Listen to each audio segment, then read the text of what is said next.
Hello, I'm Dr. David Clark from Sheffield Hallam University. I am the author of the UFO Files and consultant to the National Archives UFO project.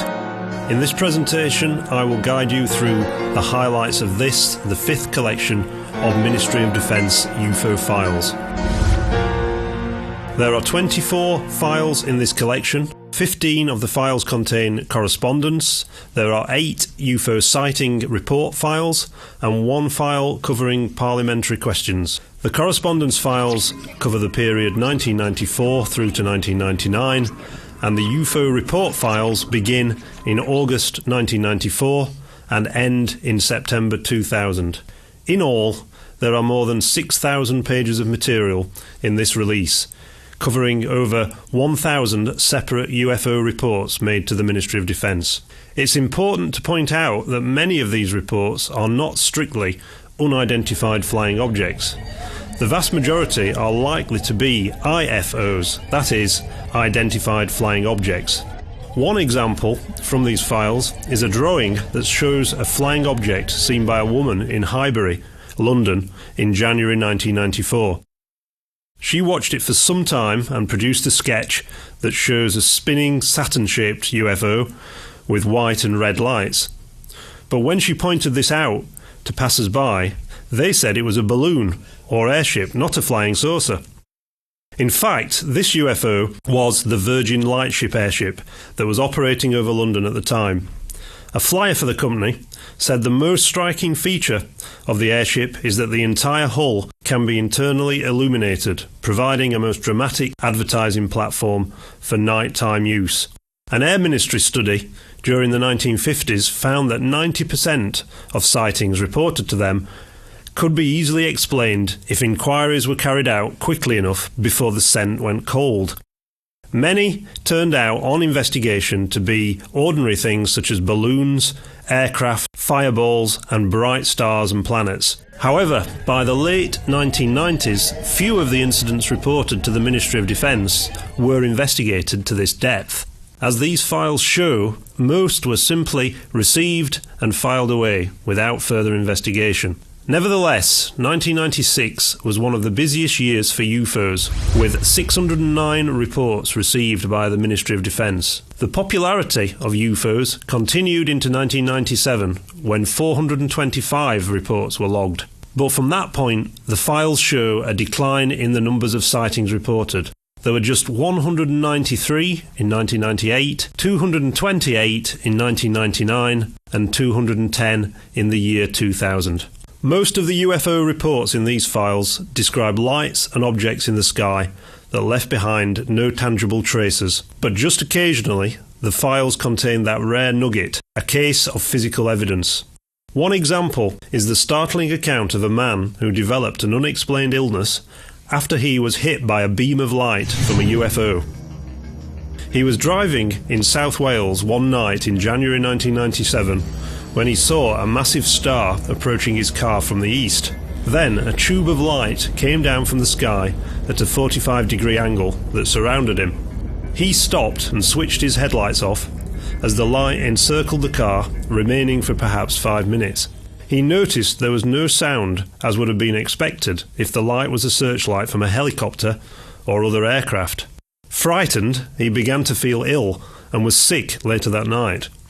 As he returned to the car, he noticed it was covered in dirt or dust, and he found that his radio and mobile phone would not work. When he called the Royal Air Force Base to report his experience the following morning, he was still feeling unwell, and he had developed a skin condition that needed medical treatment. But that is all the brief report in these files tells us. Curiously, a fictional story about a man, played by the actor John Travolta, who is struck by a bright light from the sky, was the key plot device in the film Phenomenon, which was released in the UK during August 1996, just 5 months before this Welsh UFO report. Was this an example of life imitating art, or is there another explanation? Shortly after the Welsh incident, in March 1997, there was a report of a UFO dropping a mysterious white substance on a suburban garden in Birmingham. A man was alerted by barking dogs to the presence of a large blue triangular-shaped object that hovered silently over his garden at 4 a.m. one morning. As he went outside, the UFO suddenly shot off into the sky and disappeared, leaving behind a silky white substance on the treetops. The witness collected some of this substance in a jam jar, but there is nothing in the files to suggest there was any further investigation of this incident by the Ministry of Defence. It is often claimed that UFOs tracked by radar provide hard evidence that some are structured craft visiting Earth from other worlds. But there are many types of natural phenomena that can cause unusual responses on radar screens. The key case in these files is a complex incident that occurred during a flurry of UFO sightings over the coast of East Anglia on the night of the 5th of October 1996. That evening, police in Boston and Skegness on the Lincolnshire coast reported seeing flashing coloured lights over the Wash. They alerted the Coast Guard, who contacted the Royal Air Force. This call led radar operators at RAF Neatishead in Norfolk to link the UFO reports with an unidentified blip they could see above Boston in Lincolnshire. But as this UFO on radar remained motionless for almost 9 hours, that is, until the time that dawn broke, cool observation confirmed it was actually a permanent echo, something that had been seen before. It was in all likelihood caused by the tall spire of St Botolph's Church in Boston, known locally as Boston Stump. A Royal Air Force investigation later found the lights that had been seen and captured on video by the Lincolnshire police could be easily explained as bright stars which had faded in the dawn sky. This example illustrates how easy it is, even for experienced operators, to misinterpret natural phenomena seen on radar as something extraordinary, particularly when there is a UFO scare underway at the time. The files contain one intriguing UFO incident that was reported to West Lothian police by a cable layer working for a Scottish electricity company.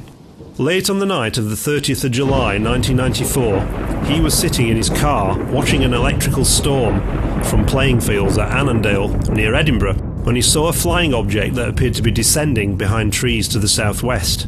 He followed the object, driving onto a narrow road to obtain a better view. Suddenly it reappeared, swooping low over the bonnet of his car and hovered just 10 to 15 feet from the ground.